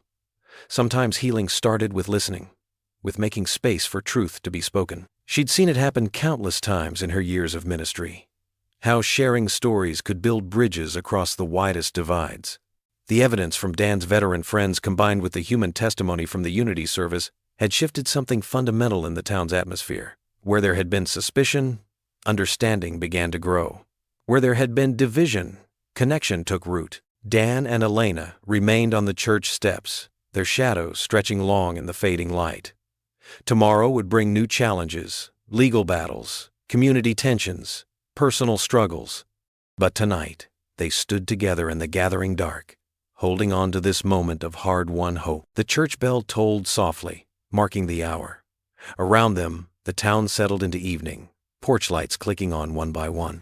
In the distance, a train whistle echoed, a reminder that even here, in this small town wrestling with change and justice, the wider world went on turning. Monday morning's golden light streamed through the courthouse's tall windows, casting long shadows across the packed benches.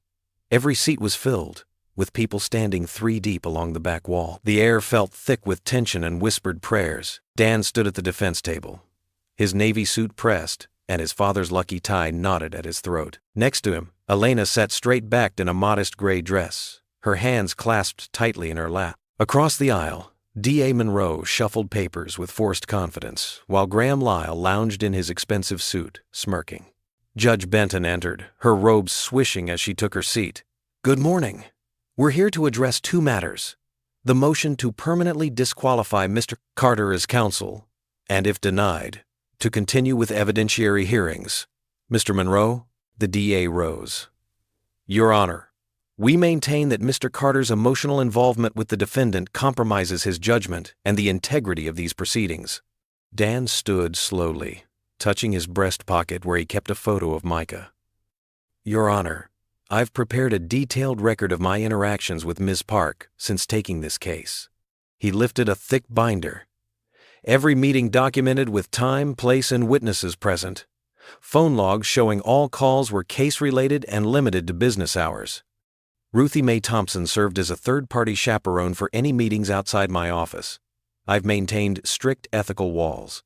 Judge Benton accepted the binder, studying it carefully.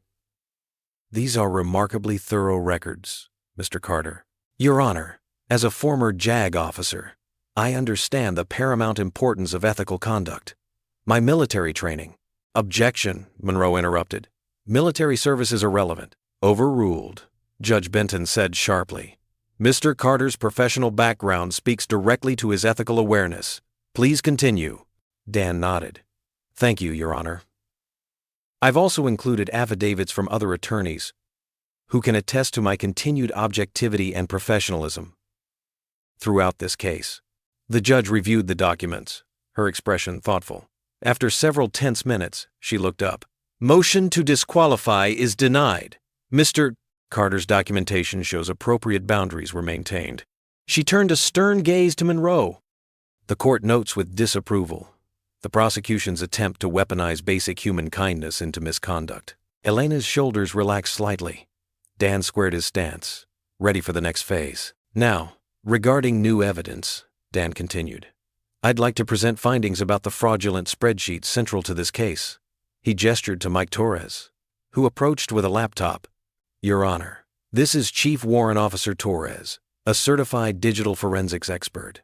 He's analyzed metadata from the allegedly incriminating files." Mike set up his computer, projecting images onto the courtroom screen.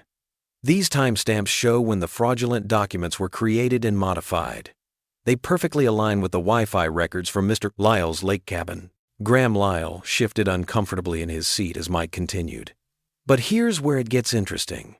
He clicked to show several social media posts. These are Mr. Lyle's own photos from his fishing trips, GPS tagged at his cabin, posted at the exact times the fraudulent documents were being modified. Murmurs rippled through the gallery. Graham's smirk vanished. "Permission to approach?" Dan asked. At the judge's nod, he carried printed copies forward. Note the timestamps on Mr. Lyle's fishing selfies. Down to the minute. They match the document modifications.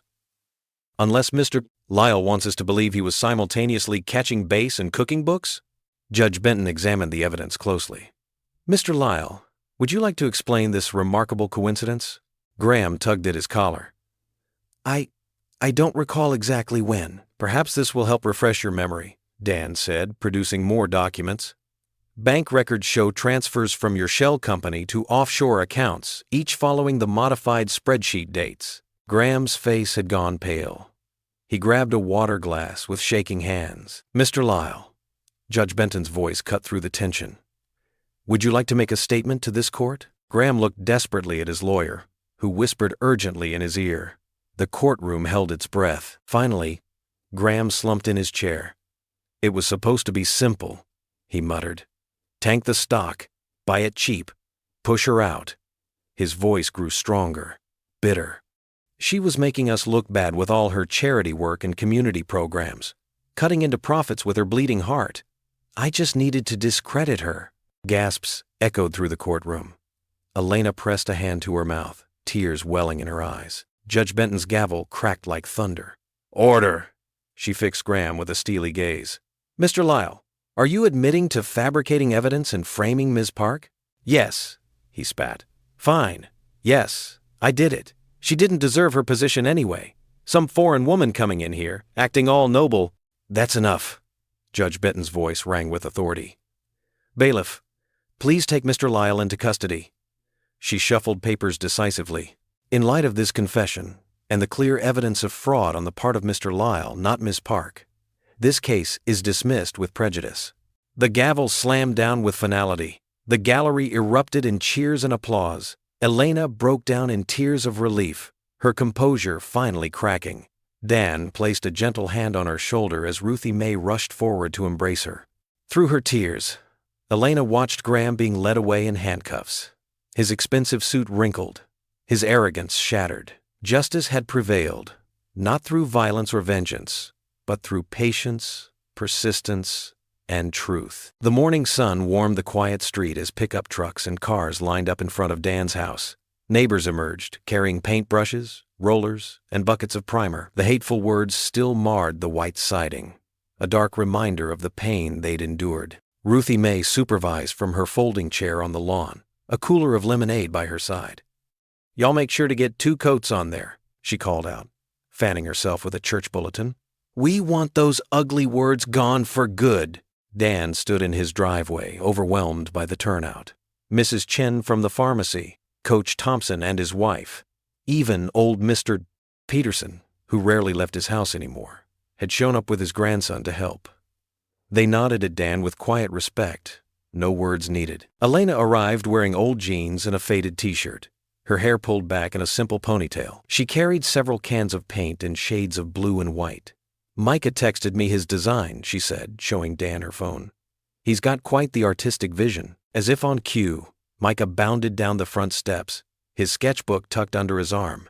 His eyes shone with excitement as he showed everyone the mural design he'd created. 2 hands clasped together, rising from stylized waves, with "still standing" written in flowing letters beneath.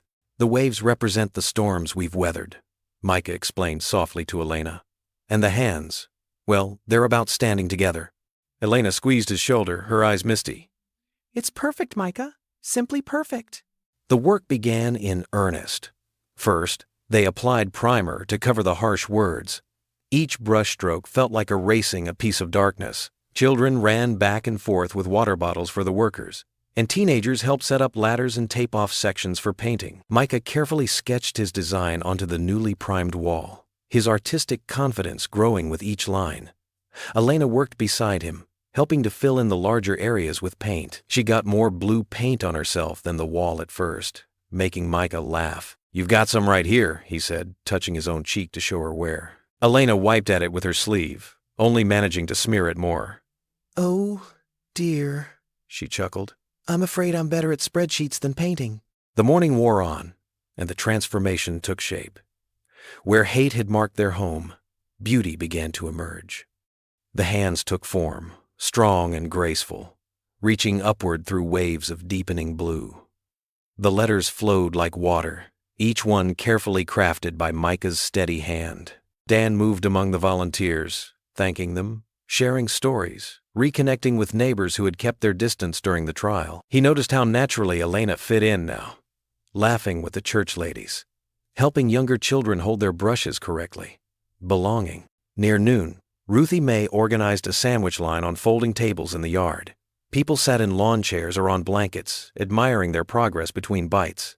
The atmosphere felt like an old-fashioned barn raising, everyone coming together to build something good. "Your boy's got a gift," Mr. Peterson said to Dan, nodding toward the wall where Micah was adding careful details to the waves. Reminds me of his mama, the way she could see beauty in everything. Dan's throat tightened. Yes, she would have loved this. After lunch, the final touches went on.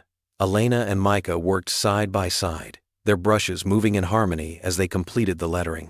Both had paint in their hair and on their clothes, but their smiles were bright and real. Dan stepped back, leaning against one of the ladders. He watched his son guide Elena's hand as they added highlights to the clouds above the waves, watched how she listened so carefully to his artistic instructions, watched how their laughter rang out pure and clear in the afternoon light. The sight filled his heart near to bursting. This was healing made visible. This was community restored. This was hope painted large across the place they called home. Standing there, seeing Elena and Micah together, both speckled with blue paint and radiating joy, Dan felt a father's pride wash over him, warm and deep. They were still standing, all of them, stronger together than apart. Morning light streamed through Fairpoint's floor-to-ceiling windows, casting long shadows across the polished boardroom table. The room buzzed with anticipation as board members, employees, and town representatives filled every seat. Reporters lined the back wall, cameras ready. Elena Park sat perfectly straight in her chair, her hands folded neatly in her lap. She wore a deep blue suit, the color of trust, Ruthie Mae had advised, and the small cross necklace that hadn't left her neck since that first Sunday back at church. Though her expression remained calm, her fingers traced small circles on her palm, a nervous habit from childhood. Board Chairman Douglas Walsh stood at the podium, his silver hair catching the sunlight. After a thorough internal investigation and the complete dismissal of all charges, the board unanimously votes to reinstate Elena Park as CEO of Fairpoint Pharmaceuticals, with full authority and honors restored. He turned to Elena with genuine warmth in his eyes. "Park, would you please join me?" The room erupted in applause as Elena rose. Some of the longest-serving employees wiped away tears. They had always known, the truth about their leader's character. As Elena took her place at the podium, she saw familiar faces in the crowd. Ruthie Mae beamed from the third row, wearing her Sunday best. Next to her sat Sarah from the church food pantry and Bill from maintenance, who had testified about Elena's quiet acts of kindness over the years. Even Judge Benton had come, her usual stern expression softened by what looked suspiciously like pride. "Thank you, Chairman Walsh," Elena began, her voice steady despite her racing heart. "These past months have taught me more about community, faith, and justice than my entire career before them." She paused, allowing herself a small smile. "They've also shown me what Fairpoint can truly become when we focus on serving our neighbors." She pulled out a folder, laying it carefully on the podium. "Today, I'm announcing the launch of Fairpoint's Veterans Youth Apprenticeship Initiative." Murmurs of interest rippled through the crowd. This program will partner with local churches and veterans organizations to provide job training, mentorship, and career opportunities in biotechnology and pharmaceutical research. The screens behind her lit up with the program details. "Our first partnership will be with First Community Church, where we'll establish a training center for basic lab skills, resume writing, and professional development. Veterans will serve as instructors and mentors, sharing their leadership experience with our young people." Elena's gaze found Micah in the crowd, sitting tall between his father and Ruthie Mae. "We've already seen how investing in our youth's talents can transform lives."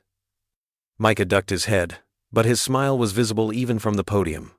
"Now, we'll create a pathway for more success stories, while honoring those who've served our country." Dan Carter stood up then, straightening his tie, the same Army tie he'd worn to court that first day.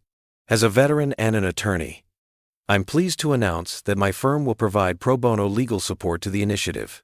His voice carried the same quiet authority that had first caught Elena's attention. We'll ensure that participants have access to any legal services they need, from business licensing to contract review. Fresh applause filled the room. Elena watched as people who had once whispered about her foreign ways now nodded in approval. The town doctor shook Dan's hand. The high school principal made notes about student referrals. This initiative, Elena continued, represents everything I believe about business and community. When we lift each other up, when we combine experience with opportunity, when we break down barriers instead of building them, that's when true growth happens. She looked down at her notes, then set them aside. During the trial, someone vandalized a good man's home with hateful words, but our community responded by painting over that hatred with beauty. Her voice grew stronger. That's what we're doing here today. We're creating something beautiful from pain. We're turning wounds into wisdom. Chairman Walsh stepped forward again, holding up a silver pen. The board has already approved full funding for the initiative's first 5 years. He handed Elena the pen with a flourish. Would you do the honors? Elena's hand was steady as she signed the documents. Another round of applause erupted, and this time it felt different. Not polite or obligatory, but genuine, heartfelt. The sound of healing. As camera flashes lit up the room, Elena finally allowed herself to scan the crowd until her eyes met Dan's. He stood tall in his charcoal suit, his expression a mixture of pride and something deeper, something that made her heart skip despite her professional composure. She saw in his face the same truth she'd discovered through all their trials. Sometimes protection came not from walls built high, but from hearts brave enough to stay open. The morning sun continued to stream through the windows, touching everything with gold. Board members lined up to shake hands. Reporters called out questions. But for just a moment, Elena remained still at the podium, holding Dan's gaze across the crowded room, letting herself feel the full weight of the journey that had brought them here. Autumn leaves danced across the cemetery path as Dan's old truck crunched over gravel. The afternoon sun hung low, casting long shadows between the headstones and painting everything in soft golden light. Dan parked near a large oak tree, its branches stretching protectively over several rows of markers. Micah climbed out first, carrying a small bundle of freshly cut flowers from their garden. Elena stepped down carefully, holding a bouquet of white lilies wrapped in simple brown paper. Dan took longer, his hands gripping the steering wheel for a moment before he reached for the small American flag he'd brought to replace the faded one at the grave. They walked in comfortable silence along the winding path. Dan led the way, his steps sure and practiced.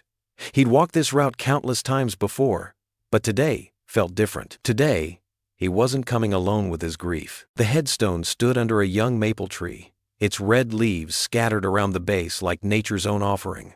The marble was simple but elegant, with military precision in its placement. Sarah Elizabeth Carter, beloved wife and mother. Greater love has no one than this. Micah moved first, kneeling to clear away old leaves and straighten the small ceramic angel he'd placed there months ago. His fingers traced the letters of his mother's name with familiar tenderness. Elena hung back, giving them space while holding the lilies close to her chest.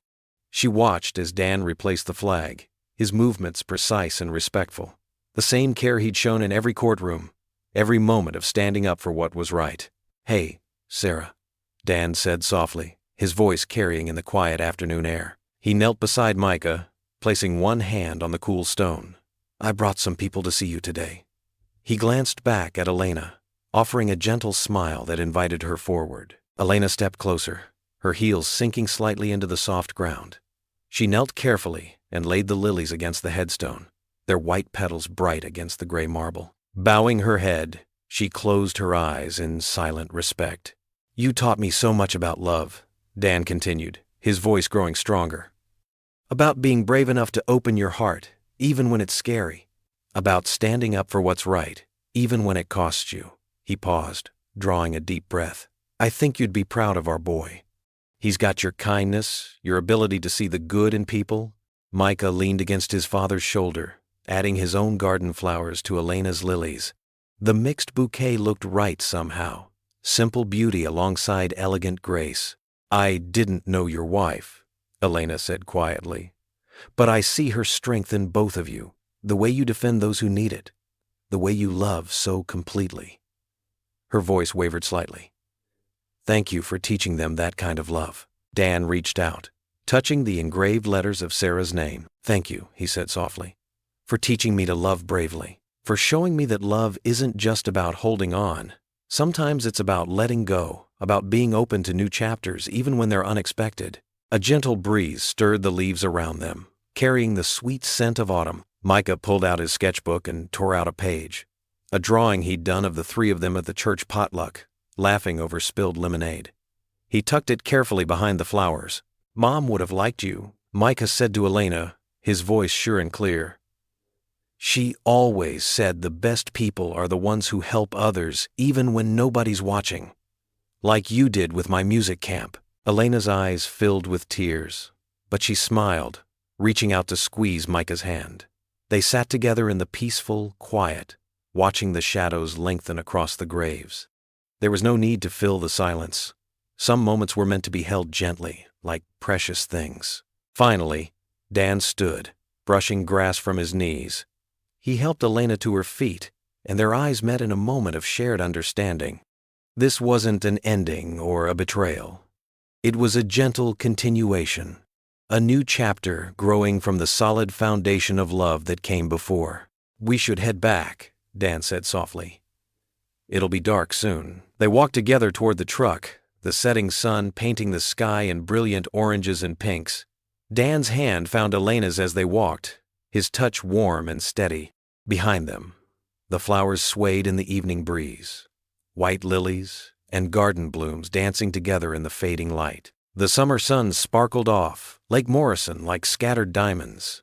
Red checkered blankets dotted the grassy slope leading down to the water, laden with picnic baskets and cooling lemonade. Children darted between the gathering crowds, their laughter mixing with the gentle lap of waves against the shore. A white tent had been erected near the dock, its canvas sides billowing in the warm breeze. Rows of folding chairs faced a small podium where Judge Olivia Benton stood adjusting her reading glasses. She'd traded her usual black robes for a light blue sundress, though she maintained her dignified bearing. Dan Carter stood off to the side, tugging self-consciously at his tie. He'd chosen navy blue, Elena's favorite. His son Micah sat nearby on a wooden stool, violin case open beside him, practicing scales quietly as people found their seats. Ruthie Mae Johnson bustled about, directing her choir members into position. Her flowered hat bobbed as she waved her arms, organizing everyone just so. "A little to the left, Josephine," she called. "We want the sound to carry across the water proper-like." Elena Park stood at the edge of the crowd, watching it all with bright eyes. She wore a simple white sundress, her dark hair loose around her shoulders. Several children from the church clung to her hands, pulling her this way and that to show her their discoveries: a particularly smooth stone, a butterfly wing, a spotted toad that made her laugh despite herself. "If everyone would please take their seats," Judge Benton's voice carried across the gathering. "We're about to begin." The crowd settled, a sense of anticipation building. This wasn't just any summer celebration. It was the inauguration of the Community Justice Clinic, a dream months in the making. Judge Benton cleared her throat. "When I first heard about the idea for this clinic, I'll admit I was skeptical. In my years on the bench, I've seen many well-meaning projects come and go. But what Dan Carter and Elena Park have created here is different." She gestured to the newly renovated boathouse behind her, its fresh paint gleaming in the sunlight. "This clinic will provide free legal aid to those who need it most. It will help veterans navigate their benefits, assist families with housing issues, and ensure that justice isn't just for those who can afford it." Dan caught Elena's eye across the crowd, and they shared a quiet smile. They both knew the journey that had brought them here, from courtroom adversaries to partners in this venture. The choir began to sing, Ruthie Mae's strong voice leading them in "Great is Thy Faithfulness." The hymn rolled across the lake, drawing people from their blankets to join in. Even those who didn't know the words swayed to the melody. Micah lifted his violin to his shoulder, adding a sweet descant that soared above the voices. His music had grown stronger over the months, just as he had. No longer the shy boy who hid behind his sketches, he played with confidence, his face peaceful. When the music faded, Judge Benton raised a large pair of scissors. "It is my honor to declare the Community Justice Clinic officially open." The red ribbon fell away to enthusiastic applause. People began to mingle, sharing food and stories. Children splashed at the lake's edge, their shrieks of joy punctuated by the buzz of dragonflies skimming the water. Elena moved through the crowd, accepting congratulations with grace, though her eyes kept finding their way back to Dan. He stood on the dock now, hands in his pockets, watching the sunset begin to paint the sky in shades of pink and gold. The wooden planks creaked softly as Elena joined him. "Quite a day," she said softly. Dan turned to face her, his expression tender. You know, I've been meaning to ask you something. A gentle breeze stirred Elena's hair as she waited, heart quickening. "Would you have dinner with me?" He smiled, adding, "Not as your lawyer, not as your clinic partner, just me." Tears welled in Elena's eyes, but her smile was radiant. "Counselor," she said, voice trembling with joy, "I fell for my protector a long time ago." Behind them, Micah's violin began to play again, a sweet melody that danced across the water. Ruthie Mae's choir hummed along, their voices soft and reverent. Children continued to chase dragonflies through the grass, their parents watching from checkered blankets, while Judge Benton chatted with townspeople about their hopes for the clinic. The sun painted everything in warm gold, blessing this moment of new beginnings with its gentle light. The evening sun dipped below the tree line, painting the lake in shades of amber and rose. Most of the celebration crowds had thinned, leaving only a few scattered groups around crackling bonfires that dotted the shoreline. The flames cast dancing shadows across the sand, their warmth a gentle buffer against the cooling night air. Dan added another log to their fire, sending sparks spiraling up into the darkening sky. Elena sat on a weathered log beside him, her shoes off, toes curling in the cool sand. Micah sprawled on a blanket nearby, his sketchbook propped against his knees as he captured the sunset's last light in swift, sure strokes. "I still can't believe how much has changed," Elena said softly, watching the flames. "6 months ago, I thought I'd lost everything." Dan nodded, settling back onto the log beside her. "I remember that first night at the gala. You looked so terrified," Elena offered with a small laugh. "Dignified," Dan corrected. "Even in handcuffs, you held your head high. That's what caught my attention first." Elena turned to look at him, the firelight softening her features. "And here I thought it was my stellar legal predicament that drew you in." "That was part of it," Dan admitted, running a hand through his graying hair. "But there was something else. The way people whispered, how quick they were to judge. It reminded me of coming home from deployment, feeling like an outsider in my own town." Micah's pencil scratched quietly against paper as crickets began their evening chorus. Elena pulled her knees up, wrapping her arms around them. "I spent so many years building walls," she said, "being the perfect CEO, the unshakable leader. I thought if I just worked hard enough, proved myself enough, the walls would keep you safe." Dan finished gently. She nodded, blinking back tears. "Instead, they just kept me lonely." Dan reached over, his hand finding hers in the growing darkness. "I did the same thing after Sarah died. Threw myself into cases, into being the perfect single dad. Thought if I stayed busy enough, it wouldn't hurt so much." "What changed?" Elena asked, her voice barely above a whisper. "Micah," Dan said, glancing at his son with a soft smile. "He taught me that protecting your heart doesn't mean closing it off completely. Sometimes the bravest thing you can do is let people in." On the blanket, Micah's pencil had stopped moving. His eyes were closed, chest rising and falling in the steady rhythm of sleep. His sketchbook lay open, showing a half-finished drawing of the lake at sunset. Elena's thumb traced small circles on Dan's palm. "I started praying again," she confessed. "After years of feeling disconnected. That first night in your truck, I felt something crack open inside me. Like maybe God hadn't forgotten me after all. He has a way of showing up in the storms," Dan said. "I learned that in the desert, watching the sun rise over Baghdad. Some days, faith was all I had left. And now?" Elena turned to face him fully, her dark eyes reflecting the dancing flames. "Now I have faith in something else, too," Dan said. His free hand came up to brush a strand of hair from her cheek. "In second chances, in healing, in—" He paused, swallowing hard. "In love." Elena's breath caught.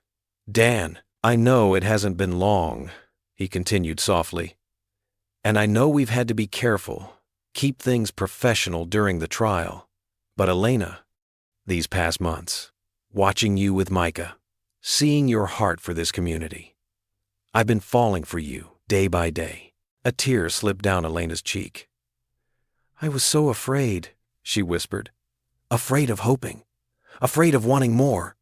But you and Micah, you became my anchor in the storm, my safe harbor. Dan's hand cupped her cheek, thumb brushing away the tear. No more storms, he promised. Whatever comes next, we face it together. Elena leaned into his touch, her eyes closing briefly. When she opened them again, they shone with certainty. Together, she echoed. The fire crackled softly. Somewhere in the distance, a whip pour called into the gathering night. Dan leaned forward slowly, giving her time to pull away if she wanted. Instead, Elena met him halfway. Their first kiss was gentle as a prayer, reverent as a promise. Dan's lips brushed hers with infinite tenderness, his hand still cradling her face like something precious. Elena's fingers curled into the fabric of his shirt, anchoring herself in this moment, this new beginning. When they finally pulled apart, both had tears in their eyes. The fire painted their faces in gold, and overhead, the first stars were beginning to appear. The first rays of sunlight painted the sky in delicate strokes of pink and gold, turning the lake's surface into a mirror of shimmering light. A gentle breeze carried the sweet scent of pine and morning dew across the water.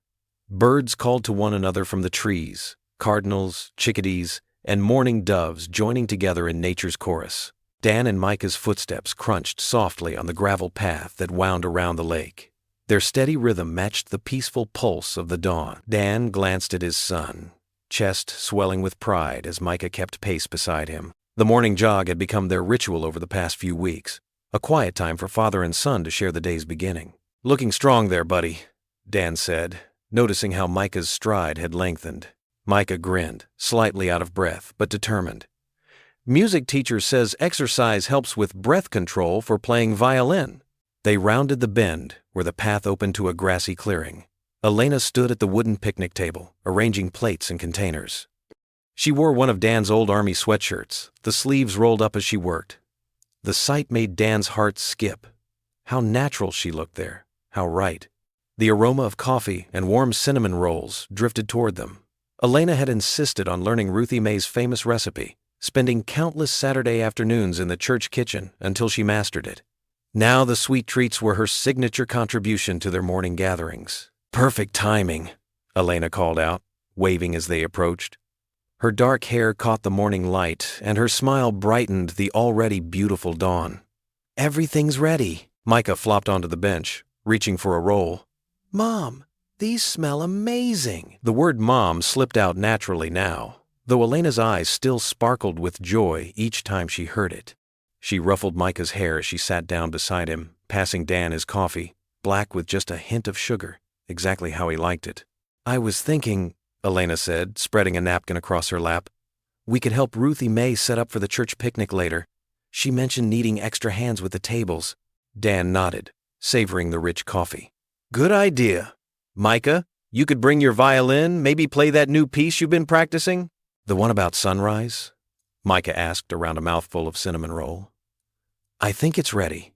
Elena beamed. The one you composed yourself? Oh, you have to play it.